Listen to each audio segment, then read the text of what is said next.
Curtis earlier. This is a rough chapter. We're going to talk about competence and whose job it is to determine competence. Now, the most difficult process is, or the most difficult thing to understand is that all states aren't the same, and all states are different. We're going to start talking about some of the ways that they try to determine if somebody is competent to stand trial. So if they've determined that he is competent to stand trial, then the legal process starts all over again. It resumes right where it was. It took a hiatus to determine if this guy's nuts or whether this guy's okay. If they found him to stand trial, the charges are occasionally dropped. If he's not found competent to stand trial, the charges sometimes are just completely dropped. Especially if it's not a very serious crime, a felony or something, they'll just drop the charges, despite the fact they have all kinds of evidence. But if he can't stand trial, he can't stand trial, and there's not a whole lot they can do about it. Sometimes in exchange for requiring the defendant to receive treatment, of course, they just drop the charges. That's not what happened with Loeffner, but Loeffner was found incompetent to stand trial. So he is in a mental institution someplace in the state, I imagine. They may have sent him to Missouri. They've got a large federal institution in Missouri. In other cases, the defendant is hospitalized to be treated for restoration of competence, which, if successful, will result in the defendant proceeding with disposition of charges. Outpatient treatment is used less often. Usually these individuals are incarcerated in a mental hospital where they can't get out. And that's normally the way that it's done. They will treat them and trying to get them to be competent to stand trial. Usually this is done through psychotropic medications. So if they're psychotic, of course, they will give them antipsychotic medications. If they have severe anxiety, they'll give them anxiolytics, trying to get them to a point where they can actually stand trial. Now there's kind of a problem with this, because you could stick them in a mental hospital for like ever. You could, but of course, and that's the way it used to happen, but it doesn't happen that way anymore. Prior to the 1970s, defendants found incompetent were often confined in mental hospitals for excessive periods of time. This is before the 1970s. And then in the 1970s, the state of Indiana tried to do that, and the family sued. It was the family that sued, of course. It wasn't the individual who was incompetent to stand trial. It was the family. It was the family of Jackson, whoever Jackson is. So Jackson versus the state of Indiana. They went all the way to the Supreme Court. And what the Supreme Court decided was more than a reasonable period of time necessary. The incompetent to stand trial could not be held more than a reasonable period of time necessary to determine whether there is a substantial probability that they will attain their capacity in the foreseeable future. So you can only hold them for a select amount of time. Now who gets to determine that? The state does. Okay. So you can't leave somebody in the hospital forever. You can't lock them up for the rest of their lives. It's not the way it's done. And of course, what happens if they try to do that? What would happen if the state kept somebody longer than they would have been incarcerated? They kept them in a mental hospital. This is what's going on with the state of Texas as far as Andrea Yates is concerned. Don't they have to pay out of pocket for them? I'm sorry? Did they pay out of pocket for them? The person that they're... Probably not. It's probably, it's the state that is doing all of this. So the state's going to have to pay. You can take it to the Supreme Court. The Supreme Court will say, wow, that's too much. You're going to have to let them go. And usually it's the family. It will be the family that is complaining that the individual's in prison forever or in a mental hospital forever. How successful are efforts to restore defendants' competence? Most defendants have their adjudicative competence restored, usually within about six months of treatment. So it takes about 6 months to fix these people. A lot of times it has to do with the drug use as well, so you have to dry them out. And then you can start feeding them psychotropics that will make them competent to stand trial. The most important intervention for most defendants, of course, is the appropriate psychotropic medication. And as long as they're taking their medication, a lot of times they will seem normal, or they will be as normal as we can possibly get them. Charles Sell had a history of mental illness that waxed and waned with the stress in his life. The more stress he was under, the more erratic his behavior. The less stress he was under, he seemed fairly normal. During an economic downturn, Sell was accused of filing fraudulent insurance claims. Found competent to stand trial, he was released on bail, and his behavior became more and more erratic. Of course, he's under a great deal of stress. He's being charged with filing fraudulent insurance claims. And because of that stress, and because of the trial, the impending trial, his behavior became more and more erratic. He began filing more fraudulent claims and was accused of attempted murder, which is always fun. Sell's bail was revoked, and his mental state began to severely deteriorate. The judge ordered Sell to go onto antipsychotics, to return him to competence. Sell refused, and the case went to appeal. You don't have to take your medication. Really? You don't? Now this is a problem. If you're paranoid, you think people are trying to poison you. You feel differently when you take that medication. Now, as far as the people that are giving you the medication are concerned, you're easier to control. Your behavior is less erratic. But as far as your brain is concerned, especially if you're paranoid, you think that they're trying to poison you. And potentially, of course, well, they're trying to fix you, of course. But as far as your brain is concerned, you think that they're trying to poison you. So you don't have to take your medication.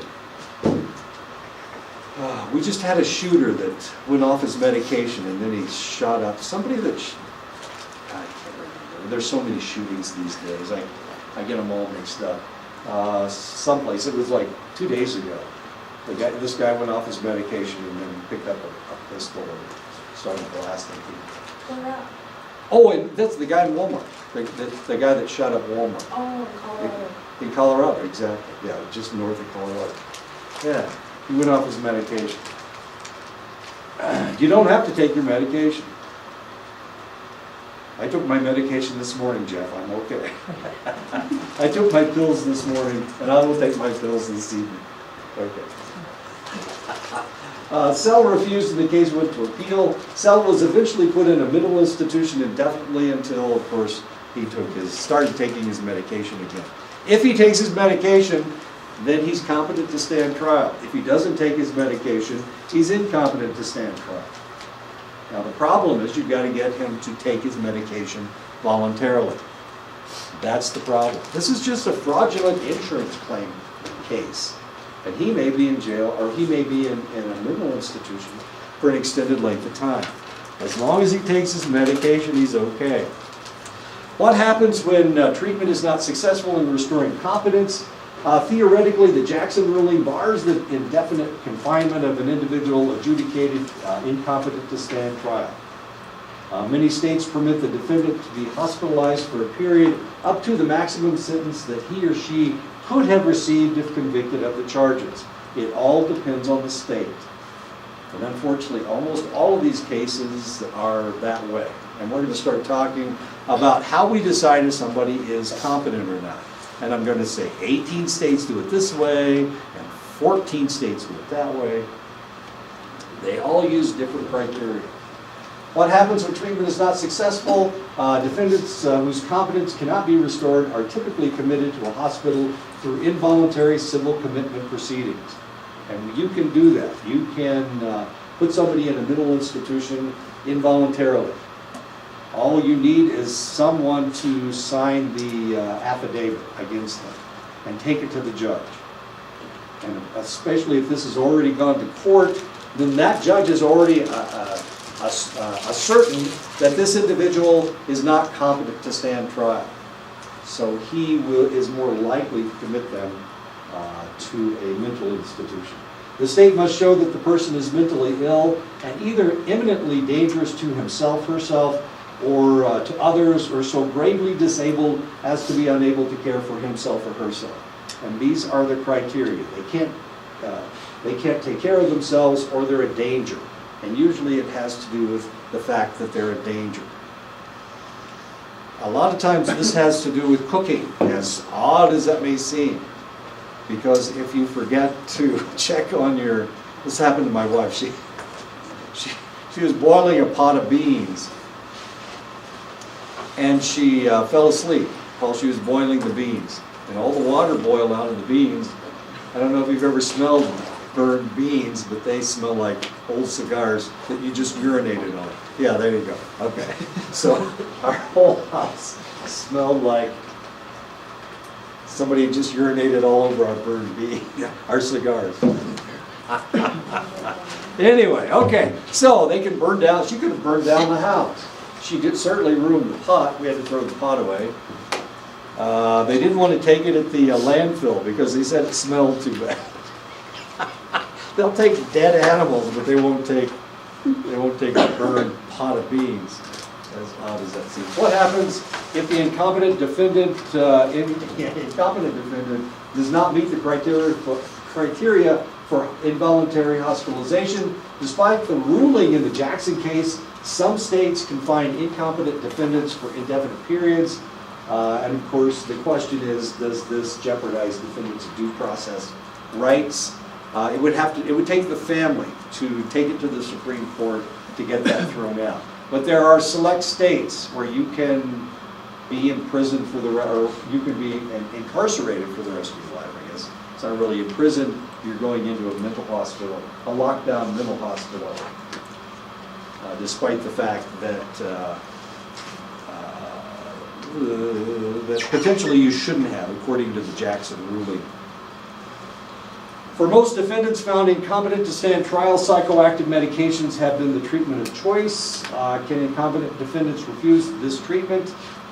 And the answer is only in select states, as odd as that sounds. The government may forcibly administer psychotropic medication if the treatment is medically appropriate, if it's substantially unlikely to have side effects that may undermine the trial's fairness.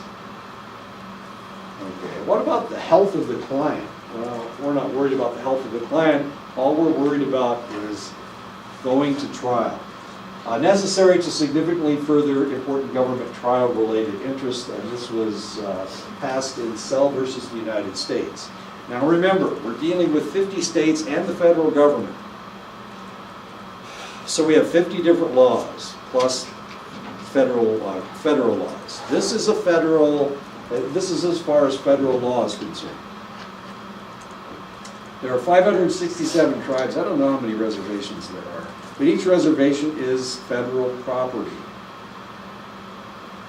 You have sovereignty to some extent, but if somebody commits a crime, especially a capital crime, if somebody murders somebody on a reservation, whichever, no matter what the reservation is, it's a federal crime, and the FBI gets involved. Okay, so there you go.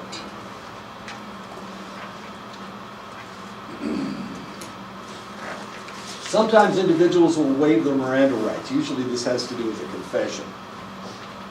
And then they have to decide whether you are competent enough to waive your Miranda rights. In other words, just because you confess to something doesn't mean that it takes. You have to be competent to waive your Miranda rights. The waiver of Miranda rights is required in order for defendants in police custody to make a confession. You have to waive your Miranda rights. And the waiver of these rights must be done in a knowing, intelligent, and voluntary fashion. Knowing, intelligent, and voluntary. This assessment is challenged because typically the waiver and confession have occurred months before the professional's evaluation. In other words, if you've gone to trial, at that point, then they decide whether you're competent or not. At that point, they decide whether the confession is acceptable or not. And this may be months later, as strange as that may seem. That's just the way it works. So they have to adjudge as to whether you are competent enough to waive your Miranda rights. So just because you confess doesn't mean anything yet. Only if they judge the fact that you did it voluntarily, knowingly, and intelligently. It's the only way you can confess. The Supreme Court has held that defendants have a constitutional right to waive counsel and represent themselves at trial, providing the decision that this decision is made competently. Once again, they have to decide on your competence. So they have to judge whether you are competent enough to decide whether you can be your own counsel or not. And potentially they will determine that you don't have that right to waive counsel. The judge must be convinced that the waiver of counsel is both voluntary and intelligent. Once again, voluntary and intelligent. In the case of Ted Bundy, he served as his own counsel in at least one of his trials, he was convicted anyway. That's how important it is. Competence to refuse the insanity defense. In some cases, the courts have suggested that only mentally responsible persons should be punished, thus requiring the imposition of an insanity plea even on an unwilling defendant. And this was done in Whalen versus the United States in 1965. Now, if you're paranoid enough, of course, you're not going to want them to tell you that you're insane. But sometimes you are. And of course, you're not going to admit it. The last person to admit that they are crazy is a crazy person. That's just the way it works. I know. Okay, so what if you tell the court that you're not going to accept that plea? The court can accept it anyway. They don't have to accept the fact that you don't think that you have a mental problem. But Frendak versus United States in 1979 ruled that if the defendant understands the alternative pleas and their consequences, the defendant should be permitted to reject an insanity plea. This is a tough one. This is a real tough situation. They're trying to tell you that you have a problem, a mental problem. And you're trying to tell them that you don't.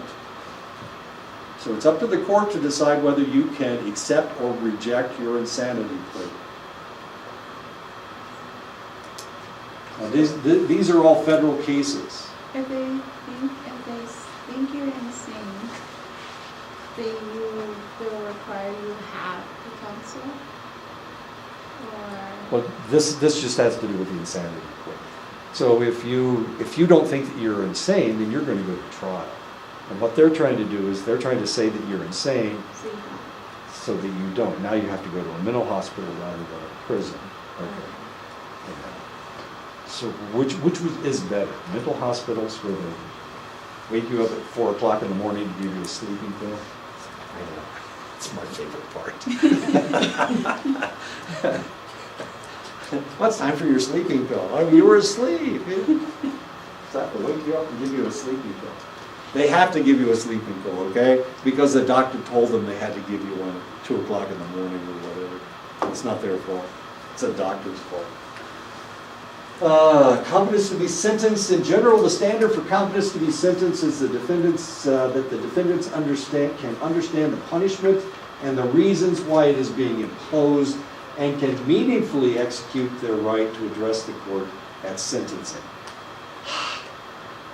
Now, in some states, the individual isn't allowed to speak to the court. In other states, they are. I know, it sounds kind of strange. But that is part of the criteria, whether they can competently and intelligently execute the right to address the court at sentencing.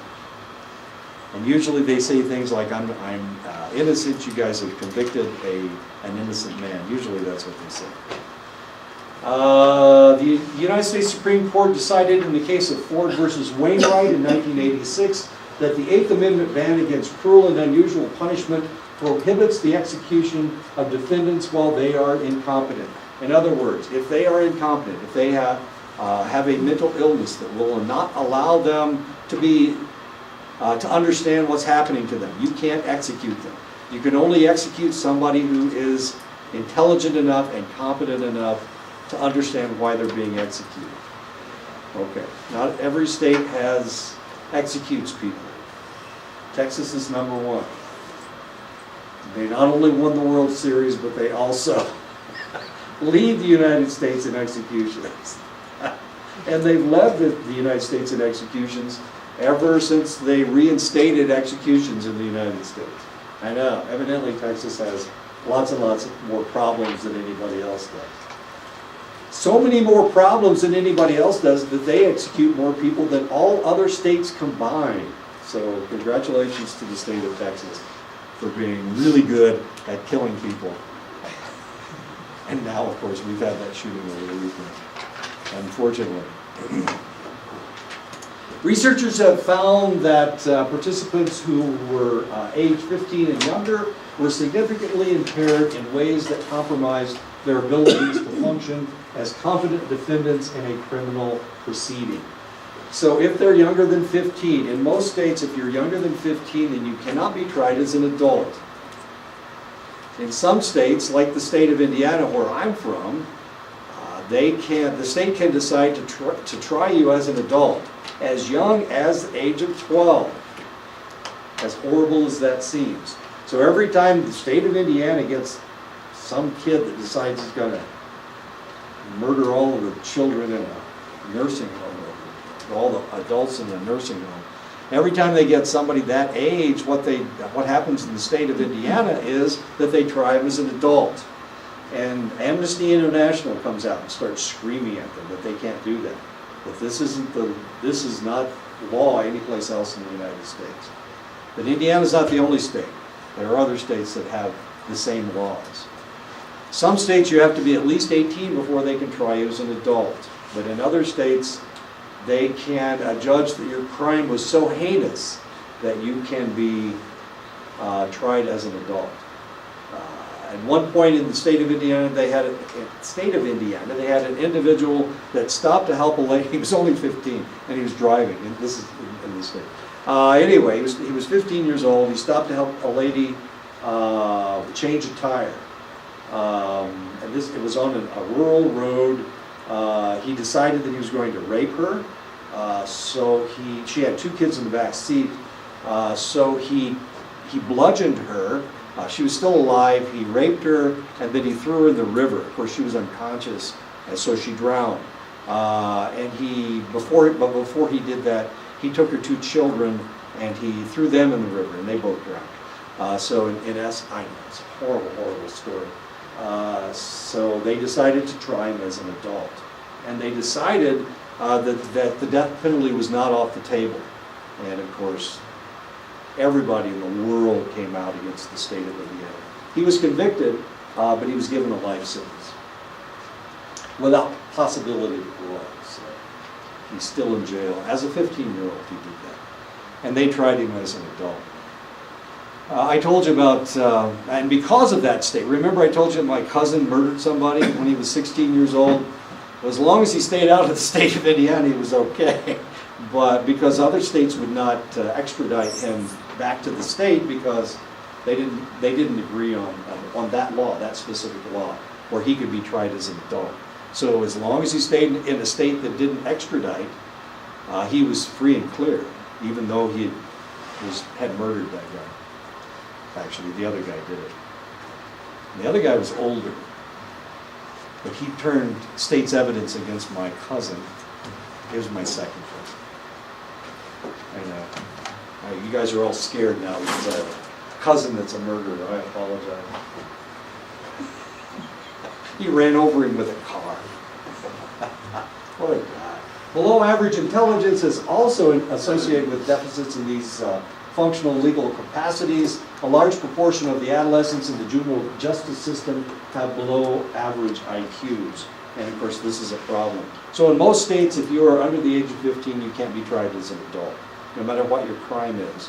But of course, as I told you, in the state of Indiana, you can. It doesn't have anything to do with IQs in the state of Indiana, of course. It is more likely that an adolescent with limited functional legal capacities would be adjudicated competent in juvenile court than if he or she were tried in an adult criminal court. So it's less likely for these individuals to be adjudicated competent in an adult court than in a juvenile court, as odd as that sounds. The insanity defense requires one to gauge a defendant's mental state at the time of the offense. Now, this can be very difficult to do. As you can imagine, what in the world is going through their mind? I ask this question all the time. I'm currently asking about the guy that shot up the First Baptist Church in right outside of San Antonio. What in the world was going through that guy's mind? You know, and I've been talking about this. What was going through the guy's mind? They just kept throwing rounds into that crowd of people in Las Vegas. Who does that kind of thing? What in the world's, what's his problem? What's he pissed off about? And this is something that we have to determine. And of course, we're all asking this question right now. Who goes into a church and starts shooting, blasting away with his AR-15 rifle? In this case, I guess it was an AR-552 or something like that. Anyway, it was a military rifle. He just went in there and started blasting away. Started shooting outside the church. We don't know, but as a psychologist, my job, if this were my job, I would have to decide what was going on in his mind. Was he competent? What about the guy that started shooting up Walmart? I think that was on Friday. They've arrested him, by the way. Yeah, he's just started shooting in Walmart. Who does that? And what was his problem? We potentially will find out, because he is alive. They captured him, so now we'll see what's going on. They have arrested him. Note that insanity is a legal concept, not a psychological concept. We talk about mental illnesses in psychology. We don't talk about insanity. We don't really talk about insanity. I do, because I've been on both sides, but I haven't been insane and not insane. What I mean is, I've worked in the legal system as well as in psychology.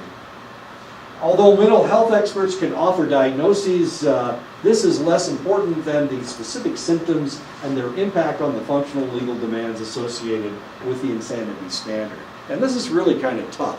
So it's kind of like an argument between the legal system and psychologists. We say one thing and they say something else. We say, well, he's a paranoid schizophrenic, and they think insane. Well, that's not what I said. I didn't say he was insane. I said he suffers from bouts of paranoid schizophrenia. Does that mean that when he shot up the church that he was paranoid? Well, no, that just means he has bouts of paranoid schizophrenia. He may be completely lucid. He may have been completely lucid that day. That's not what I'm saying. So the court will interpret what I say in a different way than the way I say it. Because it's the court. They're not psychologists. They are legal people. The legal standard that defines criminal responsibilities varies from state to state, but in all states the defendant has the duty to present evidence that would disprove the presumption of criminal responsibility in their case. And this is the insanity defense. So a lot of people think that, well, and I'm going to give you statistics as to how many people think that the insanity defense is used on a frequent basis. But the reality is it's used extremely infrequently, mainly because it hardly ever is successful. You could think that shooting up a concert in Las Vegas from the 36th floor is an insane act, but the reality is he planned it, and that has a lot to do with it. He shot, what, 2,000 rounds? Are they saying now he shot 2,000 rounds? He had 9,000 more rounds in the room. That's heavy.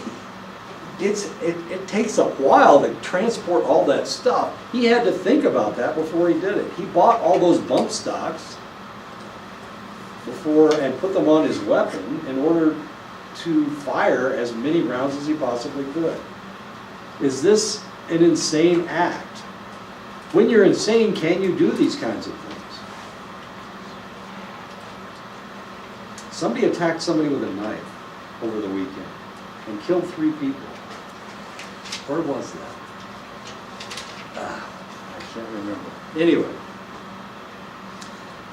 is that an insane act?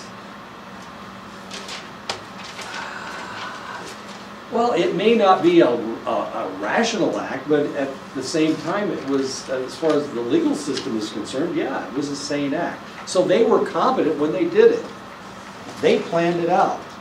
And if you can plan something out, then you're competent, potentially. Okay. Is that considered premeditation? Premeditation, exactly. And that's usually, well, it all depends on the state. I mean, if you're in California, first premeditation has to do with first-degree murder as compared to second-degree murder. Okay. Second-degree murder is manslaughter in other states. To be a criminal offense, an act must be illegal and accompanied by the necessary mens rea or guilty mind. In other words, yeah, okay, that's what we're looking for. Mens rea, guilty mind. The McNaughton Rule, an early attempt to define insanity. McNaughton was kind of an interesting fellow. He decided that he wanted to murder somebody. He tried to murder Queen Victoria. I think it was Queen Victoria. And that actually is McNaughton. Anyway, McNaughton attacked her, and instead of killing her, he killed one of her bodyguards. And so they were going to hang him because he had murdered one of her bodyguards. But then when people talked to him, he was he made no sense whatsoever. So it's because of the McNaughton Rule. He lived, by the way, and he was never executed. And the reason was because he was incompetent. And so because he was incompetent, they realized that when he murdered the guy, he was not in his right mind. And for that reason, they came up with this whole McNaughton Rule. So McNaughton Rule is the rule that they use in England. McNaughton Rule excuses criminal conduct of the defendant as a result of a disease of the mind. And in his case, of course, he had a tumor thing. Anyway, there was something wrong with him. And they didn't execute him, they allowed him to live. But Queen Victoria was pissed. She was really pissed. And she screamed, "I'm the monarch and I can have anybody executed. You know, off with his head, off with his head." Like the Queen of Hearts and Alice in Wonderland. Great movie. Anyway. And the court said no. They wouldn't let her execute the guy. So he lived. And people said, "Oh, it's a political situation." Well, yeah, kind of. But he lived anyway, and that's the McNaughton Rule. The McNaughton Rule deals with, did they not know what they were doing? Did they believe that he was shooting an animal rather than a human? Or did they not know that what he was doing was wrong? He believed that killing unarmed strangers was right. If that is the case, of course, that's part of the McNaughton Rule, as strange as that may seem. The McNaughton Rule or a close variation of it is used in 29 states and federal jurisdiction in the United States. So out of 50 states, 29 of them use the McNaughton Rule. And there's only 2 principles. One principle is, did they understand what they were doing, and did they understand that it was wrong? That's all there is to the McNaughton Rule. It has often been criticized on the basis that the cognitive focus, knowing wrongfulness, is too limiting, and how in the world do you determine if they know wrongfulness? And does not allow consideration of motivational and other influences affecting the control of behavior. Normally when they're putting a case together, they have to determine why the individual did it. And a lot of times that's how they catch them. They had to have a motive in order, and that's the reason that they did it. And that's what we're looking for in the case in Texas. What was his motive? Why in the world did he go in there blasting away with his AR-15 in a church? He wasn't even from that community either. He had in-laws that had gone to that, who went to that church but weren't there on that select day, yesterday. They didn't go to church yesterday. Small community, only 400 And people. then he got discharged from the Air Force. He was discharged from the Air Force for abusing his wife and his child. So he got a dishonorable discharge from the Air Force. He was stationed at Curtin. That'll drive anybody crazy. Eating the food of Albuquerque, ugh, that'll do it right there.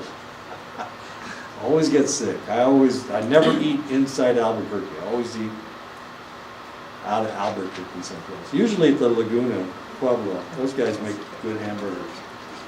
Their cheeseburgers are really good. Okay. Never been poisoned by a Laguna. Told you I had a good friend when I was in the service that was from the Laguna Pueblo. Neat guy. The broader rule stemming from the Model Penal Code, this rule states that a defendant is not responsible for criminal conduct if he, at the time of such conduct, as a result of mental disease or defect, lacks substantial capacity either to appreciate the criminality, the wrongfulness of his conduct, or to perform his conduct, to conform his conduct to the requirements of the law. The broader rule is now used in 18 states, and a version of it is used in federal courts. So the federal courts use not only the McNaughton rule, but also the Bronner rule. The Bronner test differs from the McNaughton test rule in 3 ways. By using the term appreciate, it incorporates the emotional as well as the cognitive determinants of criminal actions. Number 2, it does not require that offenders exhibit a total lack of appreciation for the nature of their conduct, but only a lack of substantial capacity.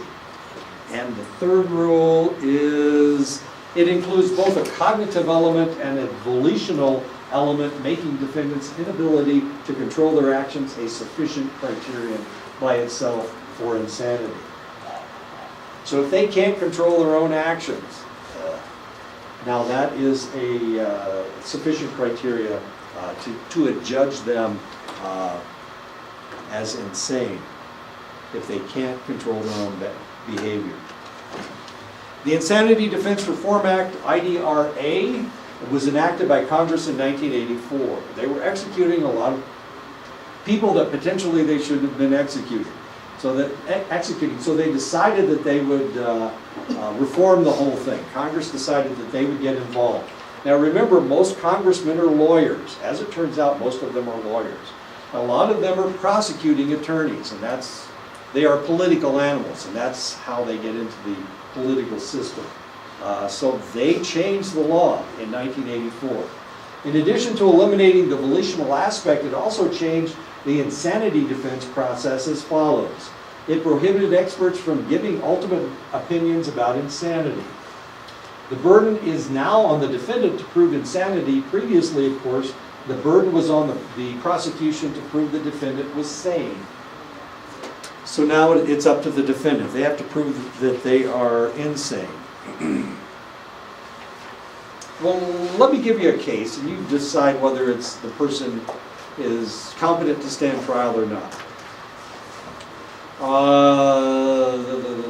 They're drinking alcohol and smoking pot, which usually makes you sleepy. But in this case, the guy was able to stay awake. So he's driving his car. His alcohol level is, he's a seasoned drinker. So he's used to having alcohol in his system. He's driving his car. He's got a blood alcohol of 1.5, 0.15, or 0.015, however you like to look at it. He's drunk, legally drunk, 0.08 is legally drunk. He has an automobile accident and he kills a van full of people. And in that van are 3 children. and everybody died. Is he competent to stand trial? He claims he doesn't remember anything, that he fell asleep at the wheel.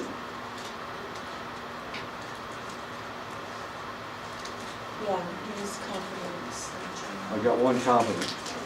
How many people think he's incompetent since he's drunk and smoking pot? I got one incompetent. No, incompetent. You- Incompetent. You think he's competent as well? I got 3 competents. Anybody think he's incompetent? He's falling down drunk. He's smoking pot. Should make him sleep. Before he was competent, and then after incompetent. You mean after he was drinking? After the year. So he's incompetent. He had the accident while he was smoking pot and But drinking. before that, he was aware. Sure. And then after, he was like, After he was incompetent. After when? At what After point the did he become incompetent? After the accident. After the accident, he's incompetent. Before the accident, he's competent. So what you're saying is the fact that he got in the car and started driving it, at that point he made a decision. Okay. So he didn't become incompetent until after the accident. Okay. But because he made that decision. Okay, I was just curious. Does anybody want him to be incompetent since he had the accident while he was drunk?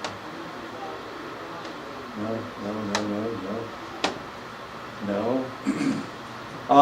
Except for the marijuana, this is the case of my aunt. I had an aunt and she was driving her grandson.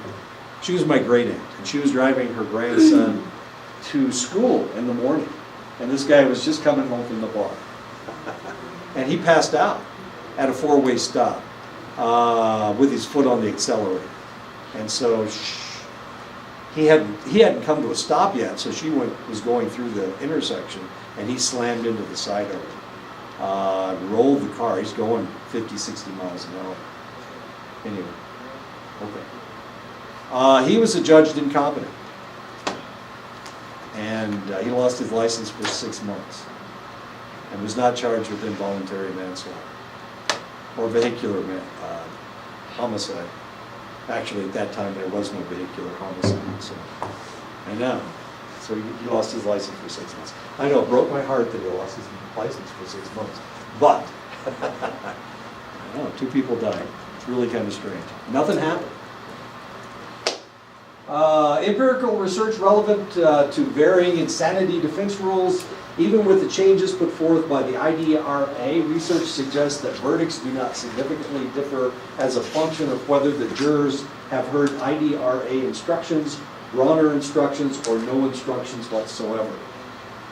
Okay, so the question is, if you've never heard the instructions, do you understand the law? And the answer is, it really doesn't matter. They've done research looking at this, and what they determined was that people decide competence whether they understand the Bronner rule, the McNaughton rule, or any instructions from the judge. They don't have to get instructions from the judge. Regardless of what insanity rule was used, college students showed very low rates of recall and comprehension of crucial components in various insanity definitions. Different standards of insanity make little difference in verdict.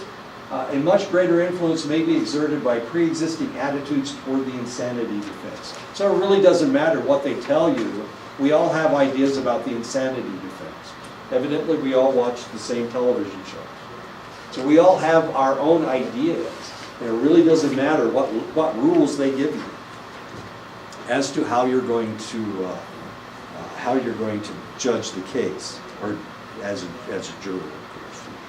Sometimes when the insanity plea works, the defendant spends more time in an institution than he or she would have spent in prison if found guilty. In fact, this outcome has led defense attorneys to request that judges be required to instruct jurors if the defendant is found not guilty by reason of insanity, he or she will probably be committed to a secure psychiatric hospital for an extended length of time. And the Supreme Court has refused to require such an instruction. However, so the judge can't actually say that. If you judge this individual insane They will probably be in an insane asylum, in an institution for a longer period of time than they would spend in prison. But of course, you can't say that. They can't say that. This is a famous case, and somebody was talking to me about this the other day. Is somebody writing their paper on Hinckley? Somebody's writing their paper on Hinckley. It must be somebody outside the class. On March 30th, 1981, John Hinckley Jr. attempted to assassinate President Ronald Reagan. The defense for Hinckley was that he had become obsessed with Jodie Foster's character in the movie Taxi Driver, and he was trying to impress her by channeling the actions of Robert De Niro's character in the movie. The plea was successful, and Hinckley was remanded to a mental hospital until 2016. So from 1981 until 2016, John Hinckley Jr. spent time in a mental institution, locked up. They didn't let him visit his parents until 20 years later. They didn't give him any kind of passes until he had been in there for 20 years. His parents lived in Virginia, and they would come and visit him during visiting hours. Conservative politicians were incensed that the insanity plea was successful and tried to change U.S. statutes, making it more difficult to plead insane. 5 states abolished the insanity plea: Idaho, Montana, Kansas, Utah, and Nevada.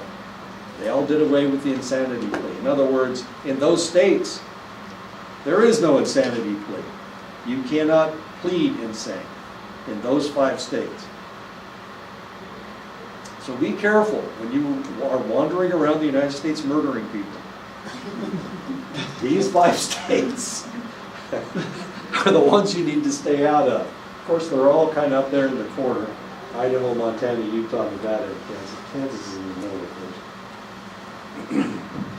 course. If you want to teach high school, and you want to teach high school biology, don't go to the state of Kansas. They do not allow you to teach evolution in the state of Kansas. I know, it's weird.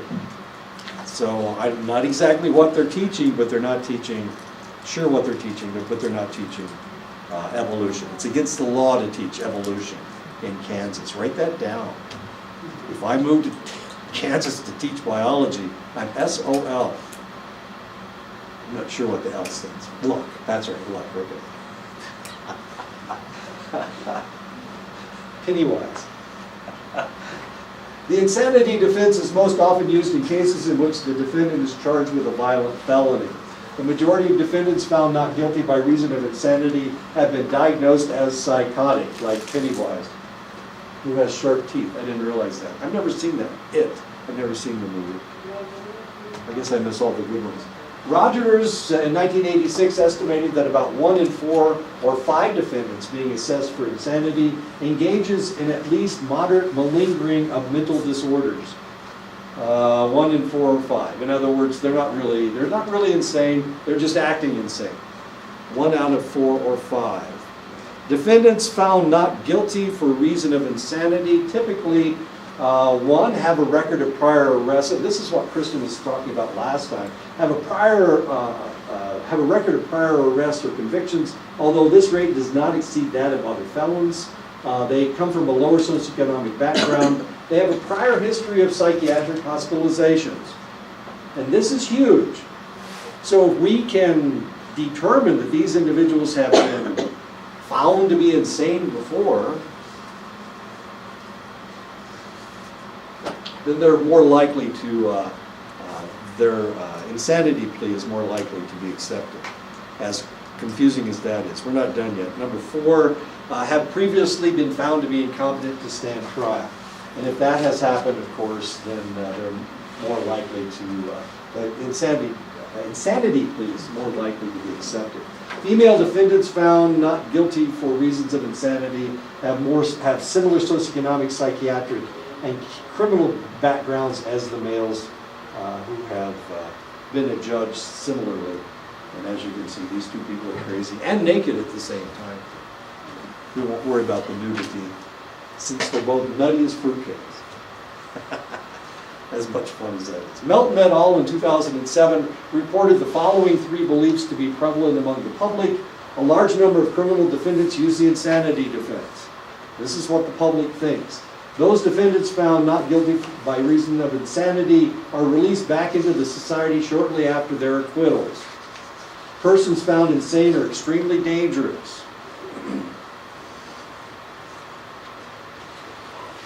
Although the public estimated that insanity defense was used in 37% of the cases, the actual rate was only 0.9%. In other words, 1 out of every 100.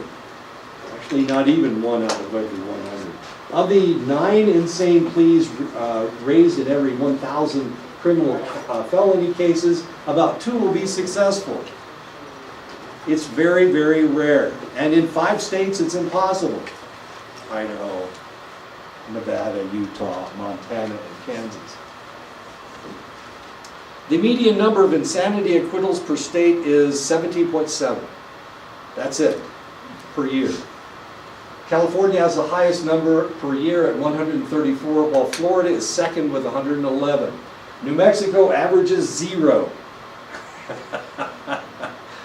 South Dakota averages 0.1 per year. That's not a whole lot. Most acquittals are for felonies and they're not for something dangerous. So most of the individuals that are actually getting off because of an insane plea, it's very, very rare, and they're not really all that dangerous. It's usually just for robbery or something. As strange and crazy as that is. It's not for murder. It's not for, certainly not for mass murder. It's not for trying to assassinate the president. So what happened to these guys that were found not guilty for reasons of insanity? Many mistakenly assume that defendants are allowed to go free. Stedman and Braff in 1983 found that defendants found not guilty for reasons of insanity in New York had an average hospital stay of 3 years, longer for those who had committed more serious or violent offenses. So usually they spent a lot of time in mental hospitals.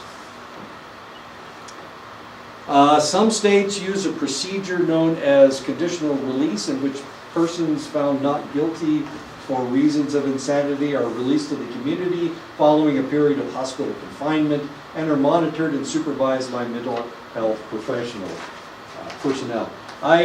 So I looked this lady up to figure out what was going on with her. It's been a while since Andrea Yates drowned her babies. 27 years, I think it was in 1990. I don't remember. Maybe it was in 1999. Anyway, what's going on? So does anybody know where she is? Remember, she was tried twice. The first time she was convicted of 5 counts of murder. The second time she was found not guilty for reasons of insanity, by reasons of insanity. So anybody get one? Hospital. She's still in the mental hospital. Yeah, she Texas? is. In Texas, of course. Yeah. You know, I've been stationed in Texas 4 times. I haven't been back since. My wife was in the service. I'm not going back. This is scary stuff. Is Texas? Texas that Yeah, bad? that's a scary state. My goodness. Is it? I know. If you don't think about it, it's not scary at all. I guess if you own property in Texas, you might as well move back there. Don't talk to your neighbors. So how dangerous are these people? Because most who are found not guilty for reasons of insanity are committed to an institution after their acquittal. It is difficult to assess the risk they pose to public safety. The limited evidence suggests either no difference in recidivism rates between NGRI defendants and regular felons, or slightly lower recidivism rates among the NGRI group than there are with other felons. So are they more likely to do it again? And the answer is about the same as other felons. The recidivism rate is about the same. It sends criminals and troublemakers to hospitals and then frees them. That's one of the things that people think. Researchers' response: remember that some persons found not guilty for reasons of insanity are confined more frequently and for longer periods than defendants convicted of similar crimes. So, of course, This is completely untrue. It's a defense only for the rich. Researchers' response, there is no evidence of a socioeconomic or racial bias in the use of success of the insanity defense. So is it for just the rich people? Remember, if we think about this, then most of the individuals that are using this defense are of low socioeconomic status. So this may be a plea bargaining chip that pro bono lawyers use for poor people. Note that the Supreme Court case of Ake versus Oklahoma in 1985 ruled that poor defendants who plead insanity are entitled to psychiatric assistance at state expense in pursuing this defense. In other words, they don't have to pay for it. So anybody can go after the insanity plea. It relies too much on psychiatric experts. Can clinicians reliably and validly assess mental illness, mental retardation, and neuropsychological disorders? Researchers respond, yes, they can. So it is possible for a psychologist, especially a forensic psychologist, to determine if this individual has a mental illness, has a intellectual deficit, or they have a neuropsychological disorder. Will this assessment permit the formulation of accurate opinions about defendants' criminal responsibility for past acts? Researchers' response, one remedy, prevent experts from giving ultimate opinion testimony, stating whether the defendant was insane or not. In other words, as a psychologist, I cannot say whether the person is insane or not. All I can do is give you the information. And that's what the researchers want you to do. That's what they want of us. Is that possible in a court of law? And the answer is, if the judge allows the defense and the prosecution to ask these questions, then yes, that's exactly what's going to happen. And this is the problem. We are the psychologists. They are lawyers, and they want a definitive answer. But of course, we can't give them a definitive answer. So if they ask us that question, they want a yes or no answer. Is the person insane? Yes or no? And we can't answer. We can't answer maybe is our problem.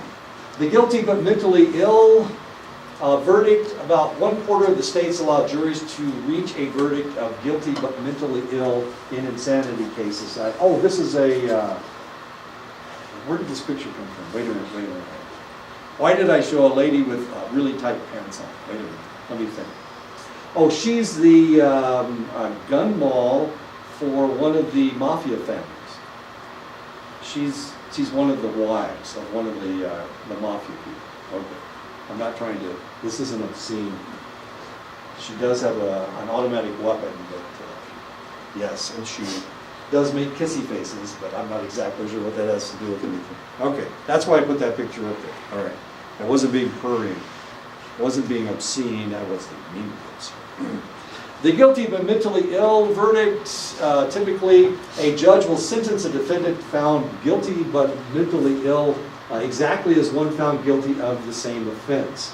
In some jurisdictions, the guilty but mentally ill convicted individual would start his or her term in a hospital and then be transferred to prison after treatment is completed. That's normally the way it works. In others, the individual would receive treatment while serving a prison sentence. Note that sometimes overcrowding at hospitals means that defendants go to prison without treatment, and this, of course, is a problem. So if we can, or if the state allows it, then you can charge them with being guilty but mentally ill. And potentially they'll get treatment, and that's exactly what they need. The defense of diminished capacity, several states allow defense of diminished capacity. It applies to defendants who lack the ability to commit a crime purposely and knowingly. Diminished capacity differs from insanity in that it focuses on whether defendants have the state of mind to act with purpose and intent to commit a crime, not on whether they knew the crime was wrong or whether they could control their behavior. So they didn't understand that they were It would be like Lenny in, what is that play, written by Steinbeck? Lenny. Anyway, there's a big goofy guy, and he strangles a lady because she tries to get away from him, and he's just trying to hold on to her, and she keeps pulling against his hand, and he Mice and keeps... men? Had mice in there, thank you. Yeah, remember he had mice? He kept getting, yeah, and yeah, he wanted to pet them, and eventually he would pet them to death. Then he'd keep putting them in his pocket and they would stink up. Anyway, Lenny and Of Mice and Men, thank you. Thank you. I couldn't think of the name. Yeah. So he had diminished capacity. His mental capacity wasn't enough to allow him to understand that when he tightened his fist, he was actually crushing her windpipe, that kind of thing. And he did kill the lady. So what happened in the end of the story? Spoiler alert for those of you who haven't read Mice and Men, Of Mice and Men. What happens in the end? Yes. I don't read it in forever. Doesn't he kill his brother or his brother or something? I'm sorry? Don't they get away with it? Don't they? Like He gets away, but then his friend finds him. He goes to his favorite place, right? Is that? And his friend shoots him in the back. Oh, yeah, that's right. Because he's too gentle a creature to live in this cruel world. Yeah, or something. Anyway, diminished capacity. That's what I watch. Okay. So it doesn't have to do with whether they understood whether it was right or wrong, but they didn't understand that they were committing a crime when they were committing a crime. Elimination of the insanity plea. Some have argued for the abolition of the insanity defense. Of course, 5 states have already done that. Others, Kunin in 1983, argued that we cannot talk about guilt without bringing in the person's state of mind as to whether they're guilty or not. The U.S. Supreme Court in Eddings versus Oklahoma held that a trial court must consider any potentially mitigating information, for example, evidence that argues against a death sentence when considering a sentence of death. Some jurisdictions also consider the question of a defendant's future risk to society as something extremely important as to how you make your decisions. Critical evaluations must also address the question of eligibility for capital sentencing if the defendant may be intellectually disabled, which would exempt the defendant from the death penalty, consistent with the Supreme Court decision Atkins versus Virginia in 2002.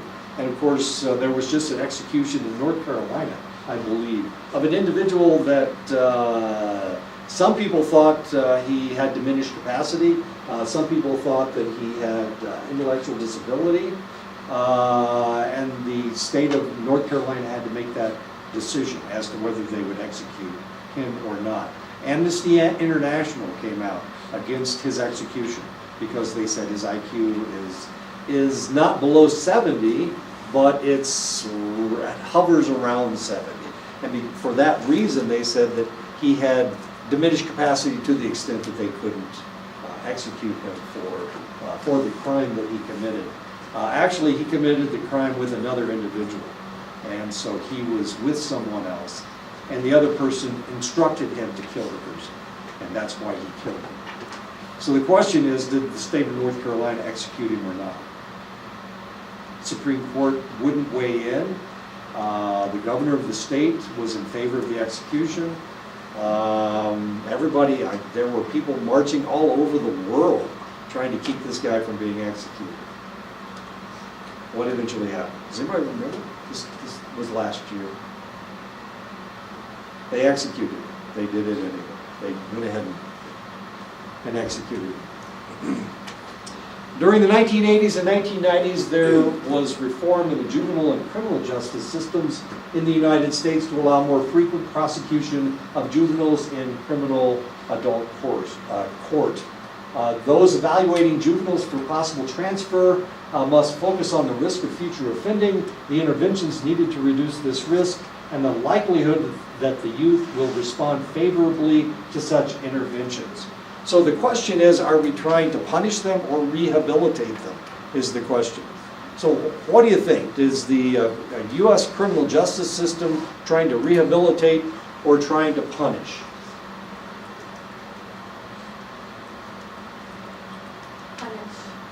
Punish? I got one punish. What was the question? Is the criminal justice system in the United States trying to punish people or rehabilitate people? I got another punish, I got another punish, three punish. Any rehabilitation? Nobody? No rehabilitation? I did hear on news that they're trying to release like a whole bunch of inmates from Albuquerque or New Mexico, I don't know, but they wanted to rehabilitate them. You know, not the serious crime offenders, Mhm. but maybe just only shot a gun once kind of people, you know, but. Well, there's a problem in Arizona. You've got so many people in prison that, I mean, you're sending them out. This is a long time ago, I guess, a couple of years ago, but they were putting them in tents out in the middle of the desert. Tent City. Yeah, tent city, yeah, exactly. So you're releasing a lot of prisoners because you don't have room, which seems kind of odd. The other thing that's happening is you're farming your prisoners out to other states. And in places like Iowa and Illinois, this is a business. So they will incarcerate your prisoners for a fee, for money. I don't know how well they treat your prisoners, but what do you care as long as they're not in your state? So for a while there, you were releasing prisoners before their sentences were up just because you didn't have room for it. As interesting as that is. Anyway, okay. So we're transferring juveniles to adult court to be tried as adults because potentially they're more likely to be rehabilitated, I guess. Evaluating a youth being considered for transfer as a forensic evaluation. States vary in their specification of the age at which an adolescent is eligible for prosecution in the criminal system. Most still use the age of 14 or 15. When I was a junior in high school, they took us to the Indiana Reformatory. And they took us all around the reformatory in the lock, in isolation and whatnot. Scared the holy hell out of me, I'll tell you what. I certainly didn't want to go to prison. That was nasty. That was mean. That was horrible. The whole idea that you can't open that door. Yeah, and it's made out of steel. And there's nothing warm in that whole place. There's nothing soft. It's all hard. It's all bricks and cement and iron bars. It's just nasty. And they showed us some of the punishment that they used to have. They used to make you stand up on your toes. And you had to stand there for an extended length of time, and of course your calves got all tired and sore. Of course, nobody could do it. But as a prisoner, of course, you could. This is the Indiana Reformatory for kids that were underage. There are several justifications for transfer into the criminal justice system. It's the same prison that, wait a minute, somebody broke out of it. John Dillinger broke out of that reformatory when he was a kid. Exactly the same one. There are several justifications for transfer into the criminal system. Charged with a homicide is one reason for transferring them into a adult system. Charged with other specific violent felonies such as sexual assault. Sometimes these individuals are tried as adults. A history of prior juvenile offending suggesting a failure to respond to interventions provided by the juvenile system. The juvenile system has a set group of things that are supposed to fix this kid, and if none of them are working, of course, what are you going to do? Well, the next step is to send them into the adult system. So if they have committed enough felonies, then potentially they'll just put them into the adult system. In the state of Indiana, anybody that commits a capital crime is immediately, automatically, goes into the adult criminal justice system. At that stage, they decide whether to send them back down to the juvenile system if they've murdered somebody. And it usually has to do with what their record is as to what they're going to do next. Juveniles can be transferred to criminal court in different ways. The state legislature can determine that certain offenses must be filed directly in adult court, and this is known as statutory exclusion. And that's the way it is in the state of Indiana as far as capital crimes are concerned. The juvenile court can decide whether the youth should be transferred to criminal court, and this is known as judicial discretion. Prosecutors can decide whether cases are to be filed initially in juvenile or adult court, and this has to do with prosecutorial discretion. Depends on the state. Is putting juveniles in the adult system effective in reducing reoffending? There has been no decline in juvenile crime after these transfer laws came into effect. Housing juveniles with adult criminals may promote criminal attitudes and motivations. Higher rates of recidivism have been observed when youth are transferred. Juveniles in adult facilities are more likely to be sexually and physically assaulted than youth in juvenile facilities. And these are all really serious situations that need to be taken into account. Juvenile transfer may also occur in the other direction. Juveniles placed on adult court are returned to juvenile court. This procedure has been called reverse transfer. 25 states currently have reverse transfer procedures that allow juveniles in adult court to petition for transfer back to juvenile court. And of course, the going back to juvenile court is much, much better than staying in the adult system.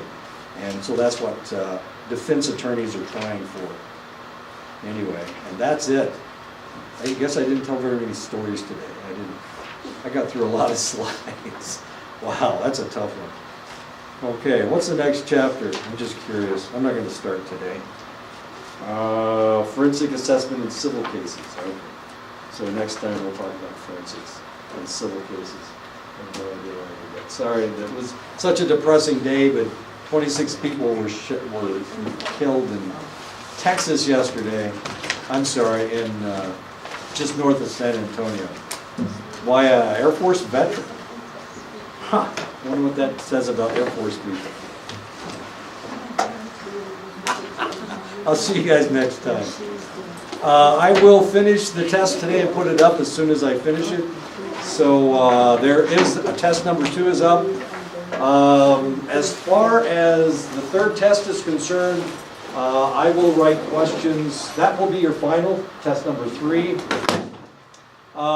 There's 15 chapters. If I don't get through all 15 chapters, it will just include 15 questions from each chapter. So that'll be your final test.